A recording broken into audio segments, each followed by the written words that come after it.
Good morning, everybody. Today we are going to learn that the church needs to stick together like water.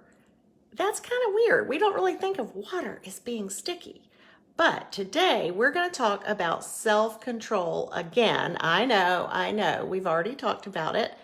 But self-control is one of those things that is different in different situations. And today we're going to talk about what self-control looks like in church.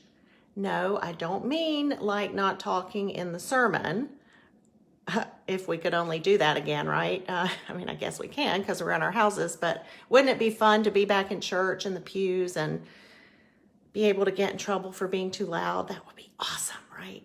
Anyway, we should never get in trouble for being loud in church, but that's, it's my personal opinion.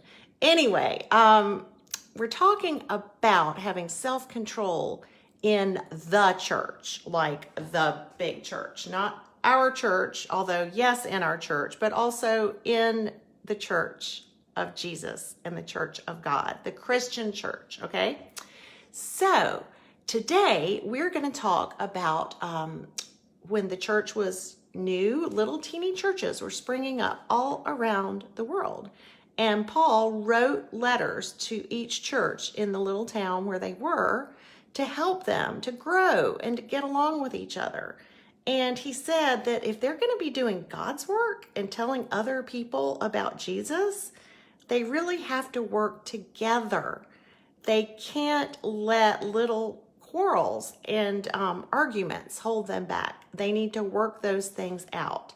So he told them they need to put their mission of spreading the good news first and to figure out the rest, but to do it with kindness and with love. Because, when you're in a group, you're always going to have different opinions. And that's one thing that's great about church, is that we can have different opinions. We just can't let that get in the way of us doing the good work that we set out to do.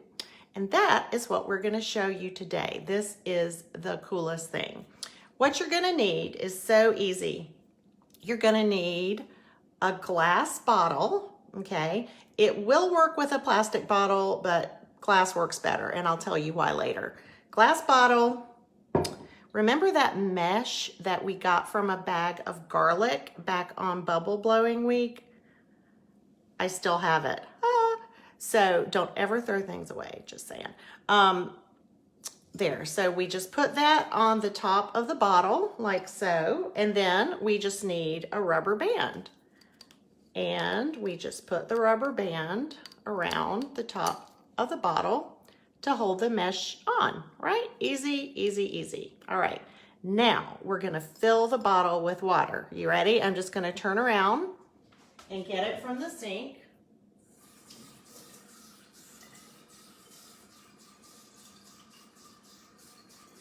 And the key is you need to fill it all the way up. So all the way to the top. Now, just in case you're wondering, I'm going to put a container right under this. Not that I don't think it will work, but some things work more often than others. So, all right, so I've got the bottle, right? And I'm going to turn it over, and I'm just going to kind of hold it with the bottom of my hand. You see what I'm doing here? Okay, I'm just going to kind of hold it, and then I'm going to move my hand away slowly. Just going to slide it off. Look at that. The water stays in the bottle. See, the water's still there. Why is it not coming through the mesh? The mesh has holes. All right, the water molecules love to stay together, and they are staying together right across the mesh, even where it's open. You see that one little drop is trying so hard to get out, and it might succeed, but I don't know if it will or not. Okay, so if that's not amazing enough, check this out. Now I'm gonna try to puncture those water molecules that are hanging together really tight, okay? I'm gonna see if we can let a toothpick in. Are you ready? Do you think it's gonna be terrible? Let's see. What happened? The toothpick went to the top. Here, let me back up and show. Let's try it again. Toothpick goes to the top. Toothpick goes to the top. How many do you think we can get in here? Toothpick goes. Oop, oop. Thought I was going to blow it that time. There we go. Yes, y'all, this is crazy. But do you know what? Other than there's a lesson on water pressure here, so the water pressure outside the bottle is kind of pushing the water up.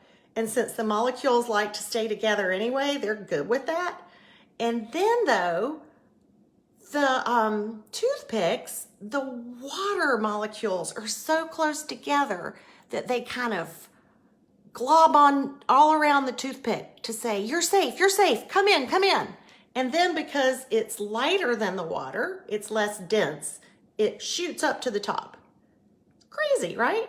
But you know what? That's kind of like church, because we cannot get our work done, which is getting more and more people to follow Jesus. Nobody's going to want to join us. Nobody's going to want to be in that group if we are not tightly bonded and working together. Who wants to join a group of people who are fighting all the time? Nobody, right? So let's try to be like this bottle. Let's stay connected with each other, not only at St. Luke's, but in other churches. And when you grow up, you might move away and you might go to a new church. And you know what? It'll be the same way at that church. You put your number one priority in working things out so that you can get your good work done. All right, now let me tell you something else about this amazing science experiment. Here we go, another toothpick's going up. What? I mean, this is just crazy. Okay, can you do it with a plastic bottle? Yes, you can, but it's a little bit trickier. I'm just gonna show you here at the end how you can do it with a plastic bottle, okay? Let me take the mesh off the first bottle. I'm telling you, those garlic bags are great for getting the right kind of mesh. Oh, also, I tried this kind of mesh, which came on some apples, and it doesn't work. It's not tight enough, right? This church is not connected enough. You need to stay more connected, right? Okay, so what we're gonna do is the same thing. We're gonna put it on the plastic bottle. So this is just like a water bottle. Okay, we're gonna do the same thing at the sink. We're gonna fill it up.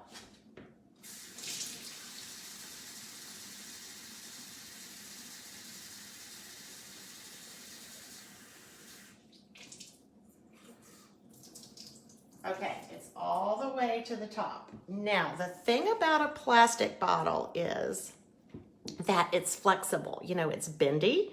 So when we squeeze the bottle, guess what happens? Even though the water molecules like to glob together, they will squirt out because our pressure is greater than the pressure in the bottle. So what you need to do is hold it by the bottom, which is not squeezy, okay? So we turn it over just like we did the first time, but just make sure you don't hold it above the bottom. Then we're gonna slide our hand out. I'm always nervous about this, y'all. There we go, yes. And let's try and see if the toothpicks still work. Yes, they do, look at that. Toothpicks going up to the top floor, yep. All right, y'all, this is so fun. I might actually just do this all day. And then FYI, if you want to see the water pour out, all you have to do is tilt it just a little bit. And that's what makes the water fall out. So as long as we stay kind of straight pointed up to God, we can stay together, we can invite more people in, and we can do God's good work. All right, friends, thanks for Wild Wednesday. It's fun to be with you. And I think we've only got one more. I've got to think of a good one. So if you have any ideas, let me know. All right? Okay, friends. Thanks. I love you. I miss you. And I'll talk to you soon. Bye.